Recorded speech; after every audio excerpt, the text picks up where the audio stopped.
Vamos. À toutes et à tous, j'espère que vous allez bien où que vous soyez. Alors, abonnez-vous si ce n'est pas encore fait et activez la cloche de notification pour ne rater aucune de nos prochaines vidéos. Ceci étant dit, vamos, ça démarre. Les quarts de finale sont terminés hier avec des matchs fous jusqu'au bout du suspense et comme souvent dans cette 22e édition de la Coupe du Monde, des surprises, de très grandes surprises ont eu lieu avec l'élimination du Brésil par la Croatie et la qualification du Maroc en demi-finale qui a battu, tenez-vous bien, le Portugal de Cristiano Ronaldo. Doutsar, Badamirak et Baysen, tous membres de Tir Cadré, nous donnent leurs impressions et leurs points de vue sur ces quarts de finale âprement disputés. Alors, chers observateurs, quelles sont vos impressions à la suite de ces oppositions? Il y a beaucoup de surprises dans le football. Il est imprévisible. Personne ne sait ce qu'il peut se passer la minute d'après. C'est ce qui fait sa beauté. Lors des quarts de finale, on a vu des surprises comme l'élimination du Brésil et du Portugal qui sont respectivement éliminés par la Croatie et le Maroc. La Croatie vient d'inscrire son nom dans le cercle restreint des habitués dans le dernier carré. Mais l'équipe qui fait plus de sensations est le Maroc. Ils sont les history makers. C'est la première équipe africaine à franchir ce niveau. Et pour les Argentins, ils ont passé après la séance fatidique contre leurs ennemis jurés, les Hollandais. Et la France a réussi son premier grand test en éliminant les Sri Lions après un match de haute volée. Bonjour à toute l'équipe, Ibrahim et son équipe, aux membres de TC, Bada Isco, Sidna Youssouf, Godinho, Djourin, Abdoulatif. Voilà, vous êtes tous salués quoi. Je ne vous oublie pas.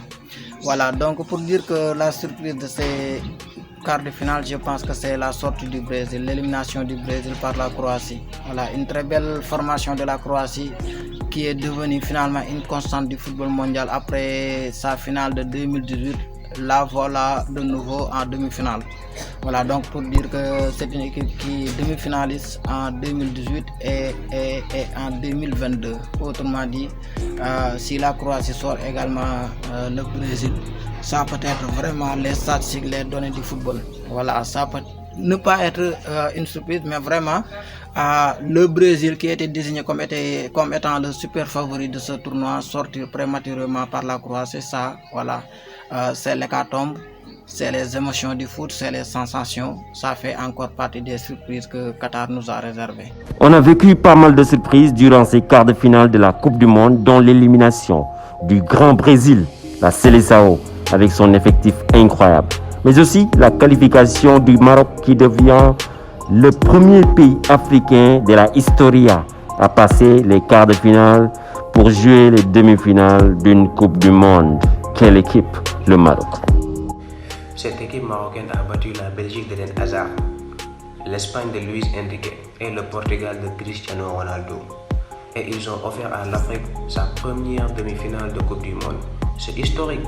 Ce qu'ils ont fait, c'est déjà une Coupe du Monde légendaire. Avec ce coach, la mentalité de cette équipe, la solidité défensive et le fait de gérer les temps forts et les temps faibles.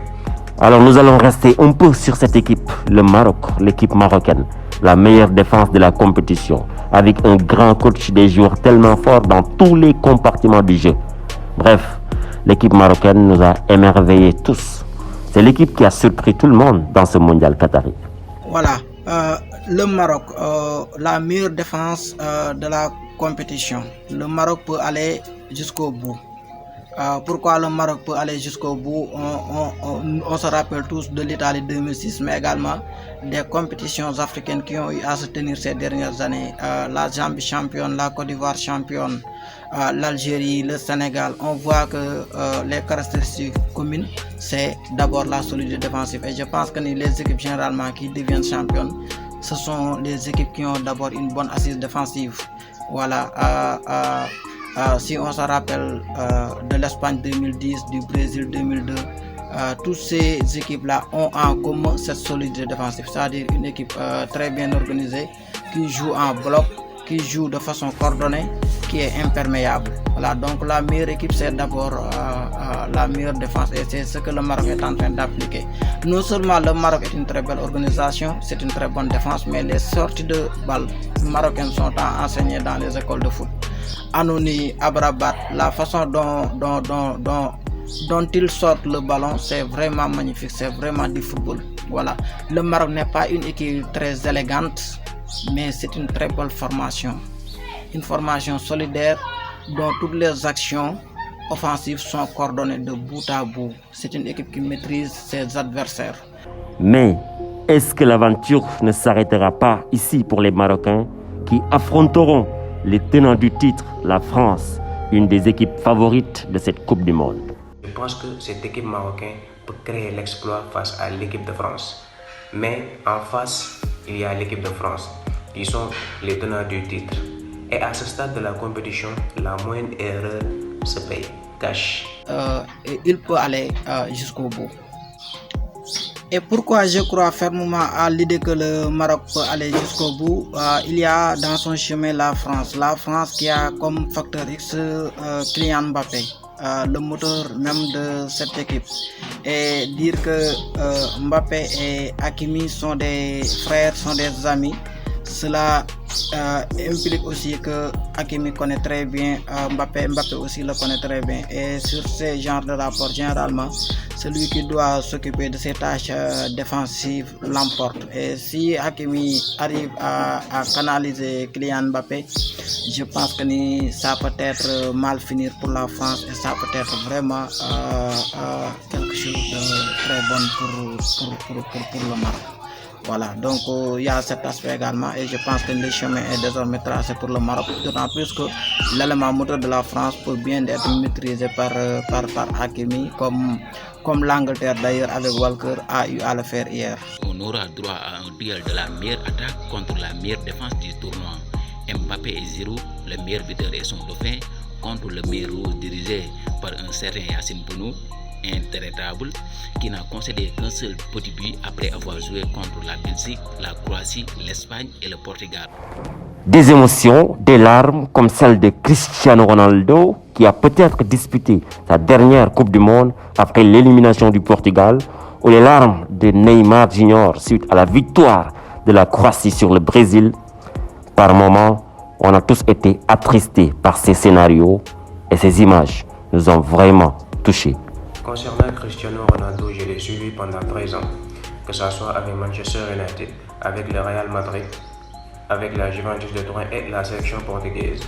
En 2016, lors du sacre du Portugal à l'Euro 2016, je l'ai vu pleurer, mais ses larmes étaient des larmes de joie. Mais hier, après l'élimination, quand j'ai vu ses larmes, c'est comme si le ciel s'écroulait envers moi. Et à un moment, j'ai failli pleurer. Mais c'est comme ça le foot, il y a des moments de joie et des moments de tristesse. Le rendez-vous est donc pris pour la semaine prochaine, Inch'Allah, avec les demi-finales tant attendues, Argentine-Croatie, Maroc-France, ça sera du lourd, du très grand lourd.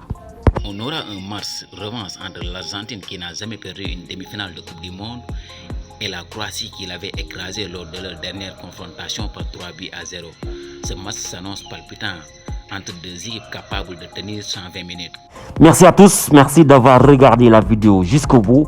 Merci à nos très chers frères intervenants de Tir Cadré, ce groupe qui respire et inspire football, ce groupe qui a des connaisseurs, des distributeurs même de bonheur, ce groupe qui aujourd'hui est l'un des meilleurs groupes du point de vue information sportive, du point de vue analyse sportive, du point de vue chronique, du point de vue sport dans sa globalité. Tout ce qui est sport, venez sur Tir Cadré. Tout ce qui est football, tout ce qui est information, analyse, résumé, débrief, tout. Si vous voulez avoir vraiment des infos par rapport au football, c'est Tir Cadré qui donne ça. Pour terminer, je vais challenger Rigobert Song. Ma citation est la suivante: le football est comme une équation. La méthode de résolution importe peu. Seul le résultat compte. Merci à Duxar, Badou Miracle et le Petit Baïsen. Merci pour votre expérience, votre expertise et votre pertinence également. On se capte juste après les demi-finales, Inch'Allah. D'ici là, portez-vous bien, profitez bien des vôtres aussi. Et oui, vamos. Vamos. Vamos. Vamos.